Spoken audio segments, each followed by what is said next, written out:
Achados e perdidos da história. Brinquedos e jogos.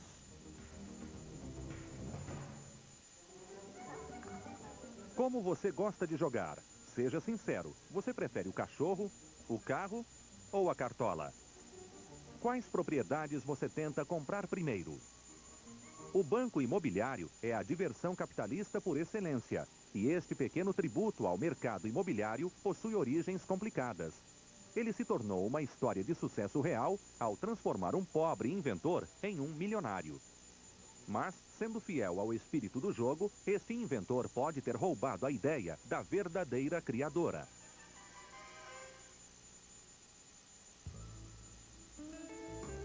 A vida nos Estados Unidos não era fácil em 1933. O país vivia a Grande Depressão.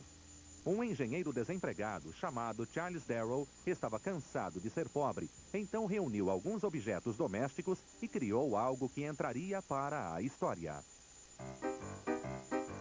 The board itself is just made out of oilcloth, which is very common in most households.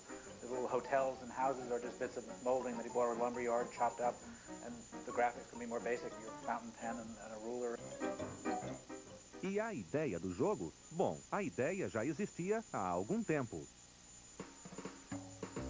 Em 1904, uma senhora chamada Elizabeth Maggie patenteou o jogo do senhorio. Esse jogo tinha um tabuleiro quadrado e 40 casas com os nomes de ruas e ferrovias. Ao invés de saída, a primeira casa chamava-se Mãe Terra. Na verdade, Lizzie era uma garota bastante radical. Ela era uma ativista contra os impostos e queria que o jogo expusesse os males causados pela especulação imobiliária. Mas isso não deu muito certo. As pessoas jogavam porque gostavam de levar os amigos à falência. Então, Meg decidiu se render ao capitalismo.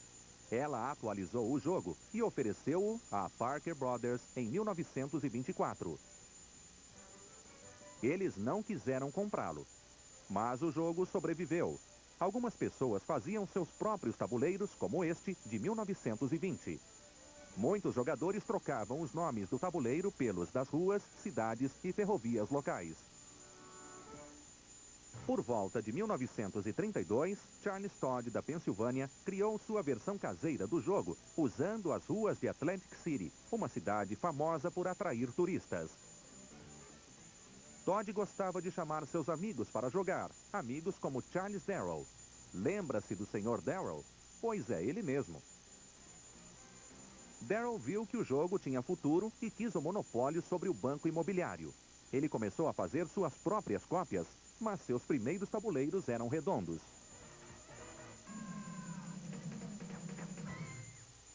I think the most reasonable conjecture is that the table in which they played in the Darrow household wasn't a square card table, but a round kitchen table.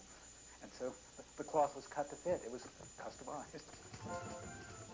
Trabalhando sozinho, Darrow fabricava 1 ou 2 jogos por dia. Ele não ficaria rico desse jeito. Então, como Liz e Meg, Darrow patenteou seu jogo e o levou a Parker Brothers em 1933. E novamente eles recusaram. In their infinite wisdom, they came up with something like 52 major flaws in the game. Flaws like, hey, it takes too long. The rules are too complicated. There's no clear-cut ending. Então, Darrow terceirizou a fabricação do jogo, que começou a vender bem. A Parker Brothers ficou impressionada com os números. And that's when Parker Brothers went back to him and said, now we're interested in your game, and forget about the 52 flaws. And they took over the publishing of the game, giving him a royalty, of course. E então, Charles Darrow foi para a cadeia por roubar a ideia de Liz e Meg? Não. Para evitar problemas legais, a Parker Brothers procurou Meg e também comprou sua invenção. Mas o jogo que chegou às lojas foi o de Darrow. At a time when the nation's real economy was not very good, Monopoly was a wonderful way of fantasizing about making it rich. Foi a Parker Brothers que adicionou os peões, objetos conhecidos como o dedal, o sapato e o ferro. Depois vieram a cartola e o carro, símbolos da boa vida que um rei do mercado imobiliário podia esperar.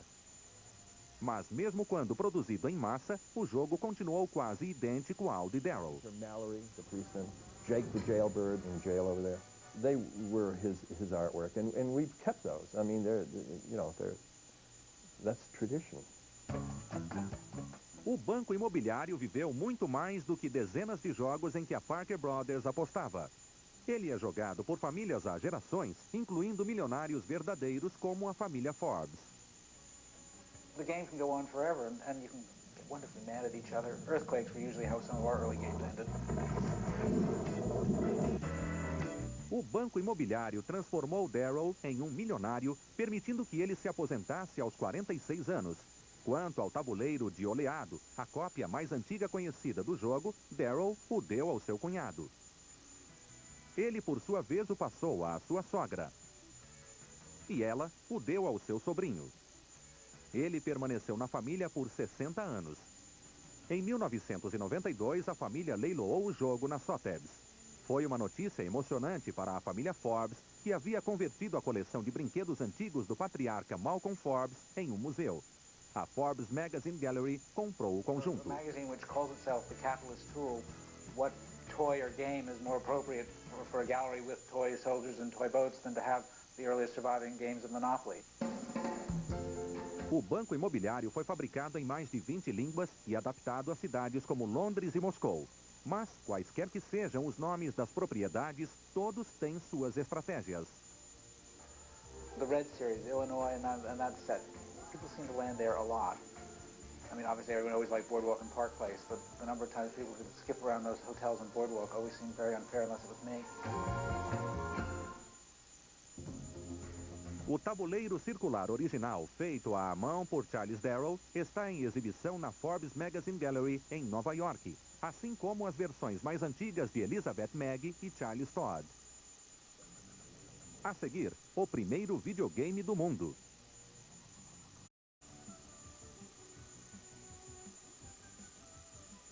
É uma indústria bilionária. Mas você acreditaria que o inventor do primeiro videogame nunca ganhou um centavo com os milhares de jogos criados depois e também nunca recebeu muito crédito? Descubra agora como o primeiro videogame foi esquecido na lata de lixo da história.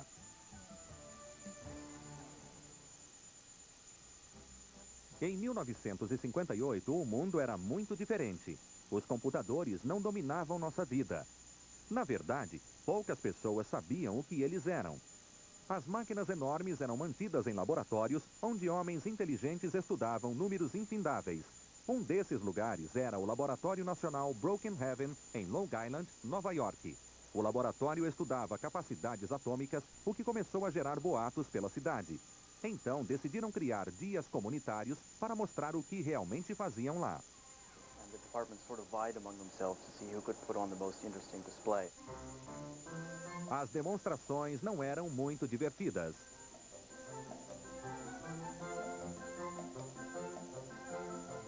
Até que o cientista William Higginbottom, da divisão de instrumentação, decidiu animar um pouco as coisas. Ele teve a ideia de converter um de seus computadores em um jogo. A divisão de instrumentação trabalhava com computadores analógicos de última geração que podiam calcular a trajetória de mísseis e a velocidade de balas. Fugindo das aplicações militares, também podiam calcular a trajetória de uma bola. Isso intrigou Higginbottom. Ele começou a bolar um jogo de tênis no mundo cibernético. Ele levou 2 dias para projetá-lo. O truque era criar controles manuais para que 2 jogadores pudessem usar o computador. Uma equipe da divisão levou mais 3 semanas para construir as engenhocas com tubos de vácuo, comutadores e outras peças usadas em pesquisa de ponta. Era a hora da verdade. O tênis para 2, como foi chamado, foi instalado no ginásio Broken Heaven no dia de visitação de 1958. The reaction to the tennis game totally surprised everybody.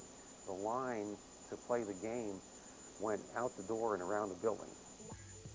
Feliz com o resultado, Higginbottom voltou a trabalhar com circuitos complexos.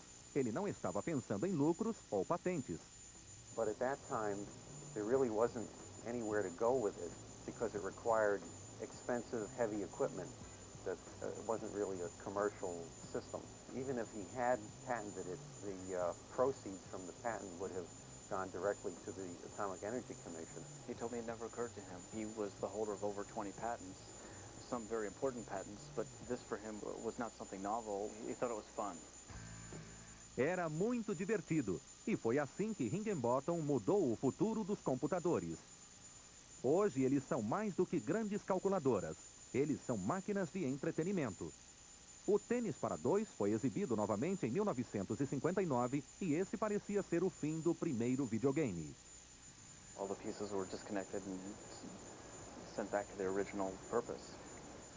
So it was nothing thought valuable enough or interesting enough in itself to preserve as a unit. Mas a história do jogo ainda não havia acabado.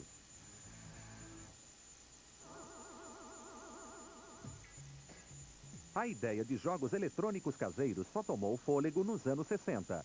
Enquanto Willie Higginbotham permanecia anônimo e o tênis para dois era apenas uma memória distante, algumas empresas criavam jogos eletrônicos que podiam ser ligados em TVs caseiras e depois em bares. Um dos pioneiros desta indústria foi Nolan Bushnell, o fundador da Atari. Em 1974, 16 anos após o nascimento do tênis para dois, a Atari lançou o Pong, um jogo de tênis de mesa relativamente simples. Embora criado independentemente, era muito similar ao jogo de Higginbotham. O Pong foi um enorme sucesso. 150 mil unidades foram vendidas naquele Natal. Grandes negócios sempre atraem processos, e com o videogame não foi diferente. A Magnavox disse que a Atari havia roubado o conceito do Pong de um jogo chamado Odyssey. Os advogados da Atari alegavam que o jogo já existia há anos. Como testemunha, chamaram Higginbotham.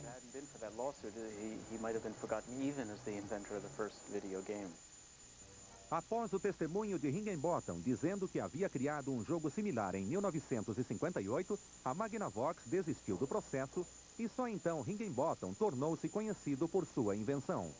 He said towards the end of his life that he wanted to be known for having, for his work in nuclear non-proliferation and arms control, but he was afraid he was going to be known for having invented the first video game, and of course that fear has come to pass. Em 1997, os engenheiros de Brookhaven recuperaram os projetos de Higginbotham e, usando peças antigas, recriaram o jogo de tênis.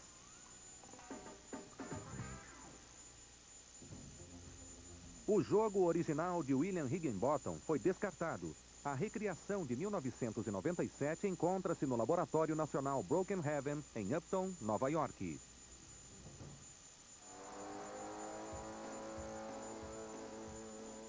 Ela quica, ela estica. Você pode até copiar sua tira de jornal favorita. É a Silly Putty. Desde que foi lançada em 1950, mais de 300 milhões de ovos de plástico recheados de massinha foram vendidos. Mas esta Silly Putty não caberia em um ovo de plástico. É um grande pedaço do último lote restante de Silly Putty original e ficou desaparecido por mais de 25 anos.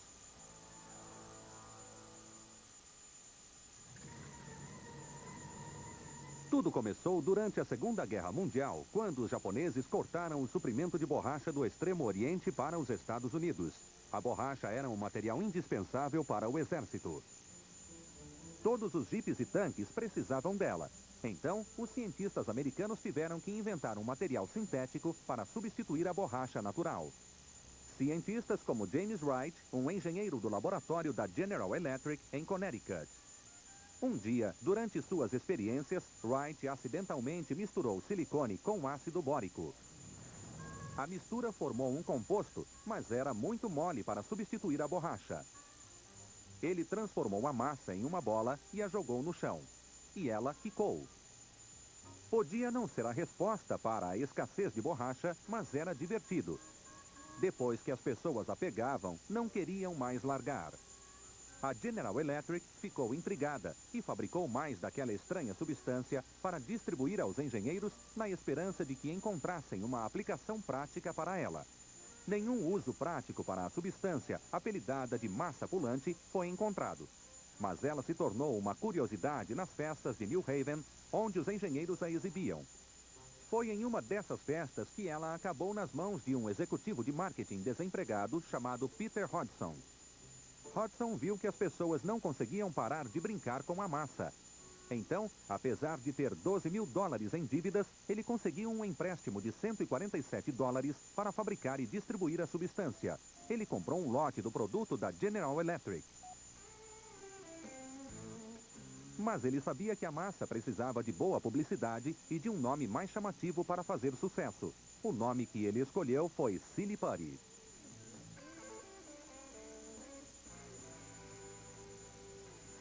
The word silly putty derived from the first two syllables of the word silicone. So the idea of naming it silly putty and putting it in an egg were part of its conception, and probably the most important part. Hodgson teve a ideia de usar um ovo como embalagem porque a Páscoa estava próxima. Ele levou a Silly Putty a convenções de brinquedos, mas os compradores não lhe deram atenção, até que um repórter ficou sabendo do produto e o declarou a maior novidade de 1950. Em poucos meses, Hodgson recebeu 250 mil encomendas e as vendas da Silly Putty não pararam de subir. Quando Peter Hodgson morreu em 1976, havia transformado seu investimento de 147 dólares em uma fortuna superior a 147 milhões de dólares. Sua família vendeu a empresa a Beanie Smith, conhecida pela fabricação de giz de cera. Foi quando seu filho Peter Hodgson Jr. começou a se perguntar se ainda existia alguma Silly Putty de 1950. Após procurar muito, ele encontrou um bloco de 25 quilos na primeira fábrica de Silly Putty em Connecticut. So I just took 50 pounds and brought it home with me. I can remember moving it to a bookshelf, moving it to a closet. But it had this peculiar odor, and anybody who had to be around it would protest. And so it got put down in the goat pen, and the Silly Putty was literally lost again. Até 24 anos depois, quando a Silly Putty comemorou seu 50º aniversário. I remember that it was there. Nobody remembered where it was. So until we went searching for it in order to have it be part of the 50th anniversary, nobody knew where it was, and it had probably been another 20 years since anybody had seen it or played with it. Para seu espanto, Hodgson encontrou a massa de 50 anos exatamente onde deixara, no celeiro. Just sat there and waited for 25 years to be found the first time and 25 years to be found the second time. The idea that it hasn't degraded in any way whatsoever says something about the way Silly Putty is an elemental material. Parte da massa encontrada ganhou um lugar de honra na instituição Smithsonian. Mas Hodgson tem outros planos para sua peça original. This particular blob is going to be put in a place where it will never get lost again, and part of the rest of the blob I'll keep with my own things, only this time I won't let it disappear again. A Silly Putty, o brinquedo com apenas uma peça móvel, tem um lugar cativo no coração dos americanos.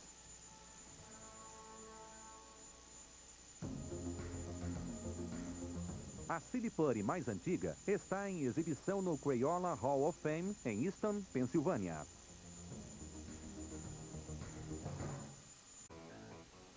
Em um leilão, a luva de beisebol de Mickey Mantle foi vendida em 1999 por 239 mil dólares ao ator e fã de beisebol Billy Crystal. É o presente que muitos de nós esperamos ganhar pelo menos uma vez.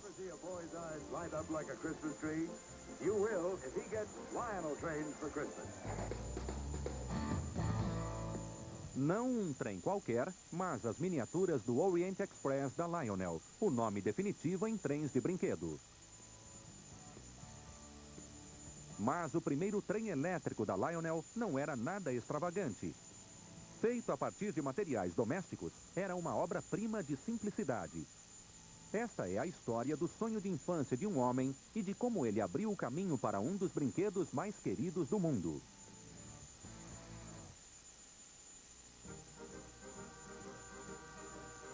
O jovem Joshua Lionel Cohen sempre foi fascinado por trens. Crescendo na Nova York da década de 1880, sonhava com viagens de trem a lugares distantes, como Chicago e São Francisco. Mas em 1900, Cohen, agora com 23 anos e sobrevivendo como inventor, havia transformado o amor de infância em profissão. Pouco antes do Natal, um amigo que trabalhava em uma loja de brinquedos em Manhattan, Matthew Ingersoll, pediu que Cohen o ajudasse a ter ideias para aumentar as vendas. Cohen pensou na infância e se lembrou de seu amor pelos trens. Lionel actually came about with a concept that Joshua Cowen had of hooking up an electric motor to a cheese box to create an operating display in a store window to call attention to the products in the window. Ele encontrou uma pequena caixa utilizada para guardar queijos de 27 por 12 centímetros e adicionou um pequeno motor elétrico, rodas e uma correia. Depois construiu um trilho circular com 7 centímetros de largura que dava a volta em uma árvore de Natal. Poucos dias antes do Natal de 1900, o protótipo do trem foi montado na vitrine principal da loja de Ingersoll. Como esperado, a vitrine atraiu a atenção, mas não para os produtos que o dono da loja planejara. It created such a sensation, however, with the people coming in and wanting to buy the display rather than the product in the window, that Cowen recognized the opportunity to produce more products of this type. Ele chamou sua criação de Expresso Elétrico. O último passo era dar um nome à sua jovem empresa. Cohen escolheu seu segundo nome, Lionel. Em 2 anos, Cohen havia projetado e comercializado 5 conjuntos diferentes. Eles venderam tão bem que a companhia de trens Lionel tornou-se a fábrica de brinquedos mais bem-sucedida do país. O preço dos trens variava de 6 a exorbitantes $9, o salário semanal do trabalhador médio americano na época. Mas, apesar do preço salgado, as vendas seguiam em alta. Lionel começou a lançar 2 modelos novos por mês. Logo, a Lionel decidiu ir além dos trens e trilhos e começou a fabricar acessórios como pontes, estações e outras miniaturas. Cowen was a genius in recognizing that in children of all ages and appealed to youngsters and adults as well. And he knew how to do it because he knew that you needed sound, you needed motion, you needed color. And several times I've read that he insisted on continuous innovation in his company. Mas a verdadeira era de ouro da Lionel veio após a Segunda Guerra Mundial nos anos 50. Uma parceria histórica com a General Motors, a Ferrovia de Santa Fé e Ferroviária Central de Nova York produziu a série F3 de trens a diesel. Uma revista estimou que em 1958 foram vendidos entre 2 e 3 milhões de trens F3. A época de fartura permitiu que a empresa se divertisse um pouco ao tentar diversificar seu mercado. The Lionel Girls Train was a lesson in marketing, I suppose. One of the marketers at Lionel decided that there was a whole other market out there that could be attained by producing a train for little girls. Então, a Lionel criou uma locomotiva cor-de-rosa com uma dúzia de vagões em tons pastéis, na esperança de atrair as jovens consumidoras de brinquedos. Mas este trem descarrilou rapidamente. It was the largest flop in the history of the company. At least then it was. I would guess that today one of those trains is worth 100 times more than people paid for it back then. So maybe it wasn't such a flop after all. A sorte da Lionel parecia ter acabado nos anos 60 e 70, quando a era espacial capturou a imaginação das crianças. Em uma era de foguetes lunares e jatos supersônicos, um trem de brinquedo não podia competir. Mas nos anos 80 surgiu um novo consumidor, o colecionador de trens. A Lionel relançou muitas de suas linhas mais populares dos anos 30 e 40, vendendo-as a adultos que procuravam uma lembrança de suas infâncias. Um destes adultos era o roqueiro Neil Young, um fã incondicional da Lionel, que liderou um grupo de investidores na compra da fábrica de brinquedos da gigante dos cereais General Mills em 1990.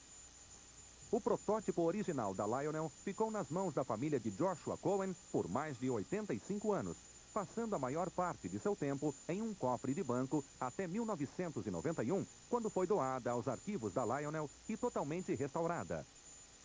Hoje, a Lionel fabrica e vende mais de 1 milhão de conjuntos anualmente, provando que para muitos de nós, mesmo na era dos jogos digitais e da internet, ainda não há nada como um trem. O expresso elétrico Lionel original pode ser visto no centro de visitantes da Lionel, em Chesterfield, Michigan.